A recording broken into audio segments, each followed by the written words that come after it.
कि पशुपालन और सहकारिता विभाग का मासिक बैठक, जो दूसरा मासिक बैठक मेरा था, हम लोगों ने आज विभाग से किया है और ये बैठक अभी भी जारी है। और बहुत सारी चीजें जो पिछली बैठक में चर्चा हुई थी, उन्हीं का मेजरली हम लोग एक्शन टेकन रिपोर्ट में चर्चा कर रहे हैं। और बहुत सारी चीजें हैं जो जमीन से जुड़ी हुई हैं, वो भी निकल के आ रही हैं।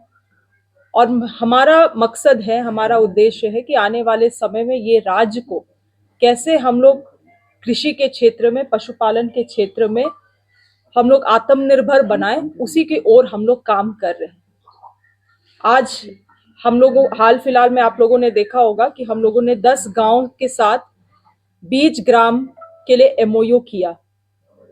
मगर पूर्व में क्या हुआ था कि इसी तरह से बीज ग्राम थे, लगभग 10 बीज ग्राम, जो कि सही तरीके से संचालन नहीं होने के कारण फेलियर हो गया, क्योंकि हमारे पास उस समय मजबूत सीड कॉरपोरेशन भी नहीं था और seed testing agency, certification agency भी नहीं थी। तो हम लोग चाहते हैं जो बेस्ट ऑफ बेस्ट स्टेट में जो कॉपरेशन और सर्टिफिकेशन एजेंसी है, उसको हम लोग यहाँ पे झारखंड में भी स्थापित करें। स्थापित तो है, मगर फंक्शनल उस आधार पे नहीं है। तो हम लोग चाहते हैं उस आधार पे हम लोग फंक्शनल करें, ताकि आने वाले समय में बीज के स्तर में भी हम लोग पूरे राज्य को आत्मनिर्भर बना सके और किसी और राज्य से हम लोगों को या कहीं और से बीज खरीदने की आवश्यकता ना पड़े। इसके अलावे 18 तारीख को चान्हो में प्रमंडलीय स्तर हमारा कृषि मेला होने वाला है, जहां पे सभी जिला के और ब्लॉक के और साथ ही पंचायत के जितने भी बीएलडब्ल्यूज हैं वहां पे उपस्थित होंगे। इसके अलावे प्रमंडल में, दक्षिण छोटा नागपुर प्रमंडल में जितने भी हमारे जो प्रोग्रेसिव किसान हैं, जो किसान रजिस्टर्ड है हमारे साथ, उनको भी आमंत्रित किया जा रहा है। ये बहुत ही बड़े स्तर पे हम लोग करेंगे और मुझे लगता है इस तरह से हम लोग आगे जाके हर एक प्रमंडल में इस कार्यक्रम को अंजाम देने का काम करेंगे। एक चुनौती निकल के आ रही है, जो कि है कि बहुत सारे योजनाओं को हम लोग जमीनी स्तर पर क्रियान्वयन नहीं कर पा रहे हैं, और जिसका मुख्य रूप से कारण है कि हमें जो वैध बेनिफिशियरी हैं, जो लेजिट बेनिफिशियरीज हैं, लाभुक हैं, उन तक हमारी योजना पहुंच ही नहीं पा रही है। बहुत बार ऐसा हो रहा है कि जिनको पहले योजना मिला था उन्हीं को दोबारा से वही योजना दे दिया जा रहा है, वही ट्रेनिंग दे दिया जा रहा है। तो इसमें जो हमारे बीएलडब्ल्यू हैं, विलेज लेवल वर्कर्स, जो कि हमारे ही विभाग से उनकी नियुक्ति की गई है, आज उनको पेमेंट, सैलरी, सब चीज हमारे विभाग से मिलता है और उनको लेटर भी विभाग से जारी किया गया था कुछ महीनों पहले कि आपको केवल एग्रीकल्चर का काम टेकअप करना है। मगर आज आप देखेंगे ब्लॉक में आवास का काम बीएलडब्ल्यू कर रहे हैं, मनरेगा का नापी वापी भी बीएलडब्ल्यू कर रहे हैं, मतलब एग्रीकल्चर को छोड़ के सारे काम बीएलडब्ल्यू कर रहे हैं। तो उनको भी रुचि लेने की जरूरत है, क्योंकि इस विभाग से उनको पेमेंट किया जा रहा है, इस विभाग के योजनाओं के बारे में उनको जानकारी नहीं है, तो ये चिंता का विषय है। तो हमारा एक प्लान है कि बहुत जल्द राज्य के जितने भी बीएलडब्ल्यू है उनके साथ हम लोग एक सेमिनार करके पहले तो उनको सरकारी जितनी हमारी विभाग की योजनाएं हैं उनसे जोड़ने का काम करेंगे, ताकि सही लाभुकों का नाम हम तक पहुंच पाए। आज रांची जैसे जिला में, जहाँ पे आपका मांडर और चान्हो जो क्षेत्र पड़ता है, वो कृषि बहुल क्षेत्र है, मगर आज वहां पे एक सिंचाई के लिए भी एप्लीकेशन हम तक नहीं पहुंचा है। जीरो टारगेट भी जीरो है और हम लोग बहुत ही पीछे चल रहे हैं। तो जिस कारण अगर देखा जाए, जैसे कल मैं चान्हो में थी ब्लॉक मीटिंग में, तो पता चला कि वहां पे जो लाभुक हैं उनको इस बारे में कोई जानकारी नहीं है और ब्लॉक में फॉर्म तक उपलब्ध नहीं है। अब आप बताइए, एक मार्जिनलाइज्ड किसान वो गांव से निकलेगा जिला तक केवल फॉर्म लेने के लिए, वापस जाएगा, फॉर्म भरेगा, फिर वापस आएगा, फॉर्म जमा करेगा, ताकि 6 महीने के बाद उसको सिंचाई की सुविधा मिल सके। अगर इस सिस्टम से हम लोग काम करेंगे तो हम योजना केवल और केवल कागज में रह जाएगा। और यही निर्देश अधिकारियों को दिया गया है कि अब हम लोग वाइब्रेशन पिछले 2 महीना में, 1 महीना में आप लोगों ने भी देखा है कि हम लोगों ने पूरा प्रयास किया है कि राज्य स्तर और जिला स्तरीय जो हमारे एम्प्लॉयज हैं उन पे हम लोग एक जान भरने का काम करें। मगर जो जमीन से जुड़े हुए हमारे कर्मचारी है, अगर उनको हम लोग एक्टिव नहीं कर पाएंगे तो फिर ये सब चीज फेल रह जाएगा। इसीलिए ये निर्देशित किया गया है कि जितने भी हमारे विभाग के BLWs हैं उनके साथ एक बड़ा सेमिनार किया जाए और उनको जिला स्तरीय हर एक महीने काम और टारगेट्स डेलीगेट किया जाए। देखिए, पहले तो मैं सभी की जानकारी के लिए आप लोगों के माध्यम से राज्य की जानकारी के लिए भी बतला दूं कि जो प्राइस निर्धारण है और सभी चीजें हैं वो आपका सिविल सप्लाई के ही विभाग से होगा, मगर फिर भी किसान क्योंकि हमारे हैं, स्टेक होल्डर्स हमारे हैं, तो हमें भी चिंता है इस बात का। देखिए, पहले 2300 रुपया था, नवंबर में जब कैबिनेट में पारित हुआ तो इसको 100 बढ़ा के इसको 2400 रुपया किया गया।